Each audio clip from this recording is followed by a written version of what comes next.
want you to think about if you produce a piece of artwork, right? You're making this artwork. My trick for you is that it starts with the letter P. P for plant, okay? So that's going to help you remember.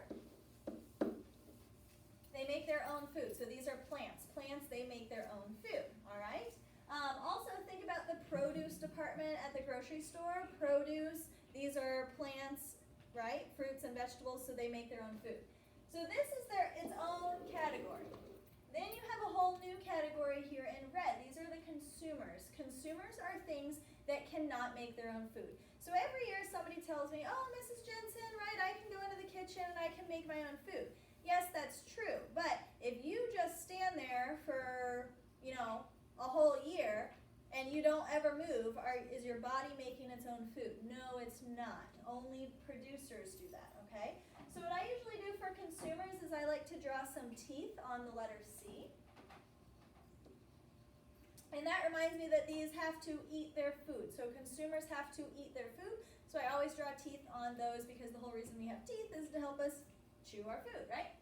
So there are three types. So 1, 2, 3. There are three types of consumers. The first one is an herbivore.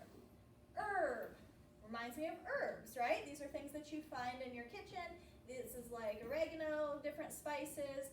Okay, these are plants. Herbs are plants. So an herbivore is something that eats only plants, okay? So these only eat plants.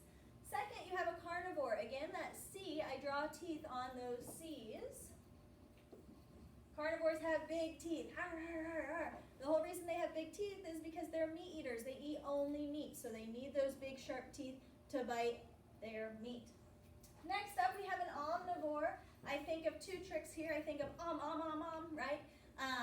They just eat everything in sight. They eat plants and animals, it doesn't matter. Also, I think of an O, like a big trash can, right? Just throw anything you want in here, I'll eat it all. I'll eat plants, I'll eat animals, whatever, okay? So they are not picky. So those are three types of consumers.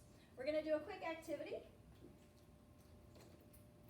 All right, so this is just from the book here. So we have producers and then we have consumers. If we have a consumer, we need to specify what type of consumer it is. All right, so we have algae. Algae, this is a plant. Plants produce their own food, so algae would go under producers. Fish, okay, well, fish is not a plant. They don't make their own food, so fish would go over here. And then we need to think. Do fish make their own food? No, so they're a consumer. Now, what kind of food must they consume? What must they eat? Okay, so yes, some fish, like sharks, do eat meat. So think about sharks. Some eat meat and some don't, so they could be an omnivore. Next up, we have a human, right? They did that for us. A human, well, I like salad and I like steak, so I can eat both. Now, a lot of times people in class think, oh, well, I don't like salad, I only like meat. Right, but that's a preference on what you like. You still can eat both, right? God has given us different types of teeth. We have our sharp incisor teeth, right? These are good for tearing, right? And then our molars in the back, those are like our plant eater kind of teeth. So we were made to eat both. All right, next up we have a rabbit. A rabbit, they eat grains and carrots and vegetation. So they don't make their own food, so they're a consumer. And they are an herbivore because they eat not meat, right? All right, next up, let's do one that we haven't had before. Let's do a bear. Bears can eat berries and they eat fish, so bears would be an omnivore.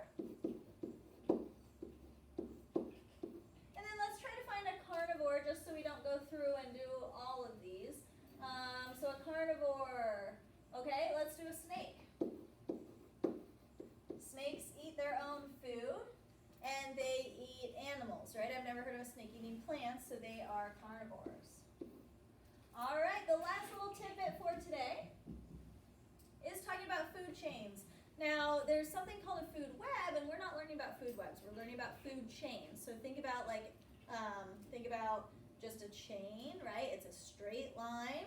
I can hold a chain going this way, I can hold a chain going this way, I can hold a chain going this way. Whichever direction, it still is going straight, right? So a chain is going to go straight. And you can have a 3-food chain. Oops. You can have a food chain with 4 items. You can even have a food chain with 5 items. You can have a lot of different items. But notice that all of these food chains are starting with, what would you say? All of these things are what? Are they producers or consumers? Grass. Definitely a producer.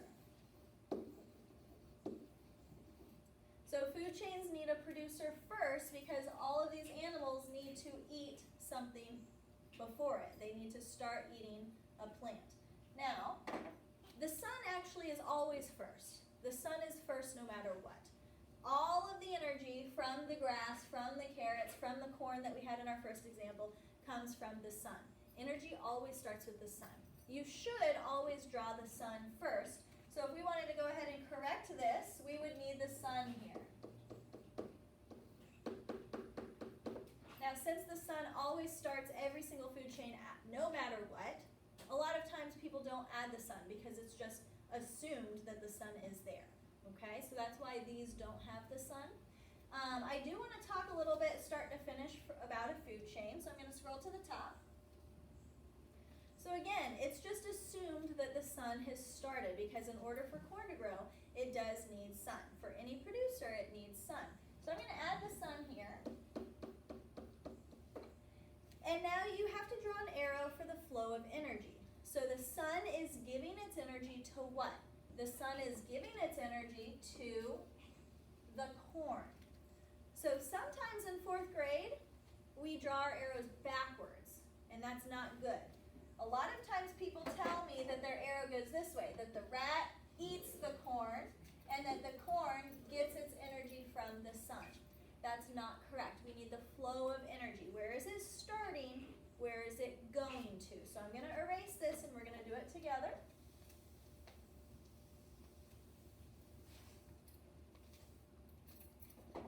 So always we start with the sun. So I'm going to draw the sun. The sun has energy, right? The sun has energy, so I'm going to take energy and I'm going to now give it to the corn. Now the corn has energy. When the rat eats the corn, the rat is getting energy. So the energy started at the corn and it's now going to the rat. So the rat is a consumer. The rat is consuming corn. The rat is eating something. Now, if the rat's eating corn, corn is a producer. So the rat is eating something, so that would make the rat a consumer. What kind of consumer? He would be, well, he's eating corn, so we can just assume that he is an herbivore. And then the owl is eating the rat. So the flow of energy, where is the energy starting? It's starting at the rat, and it's going to the owl.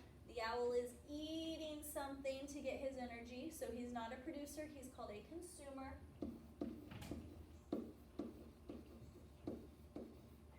And he is eating meat, so we can assume that the owl is a meat eater, which is a carnivore.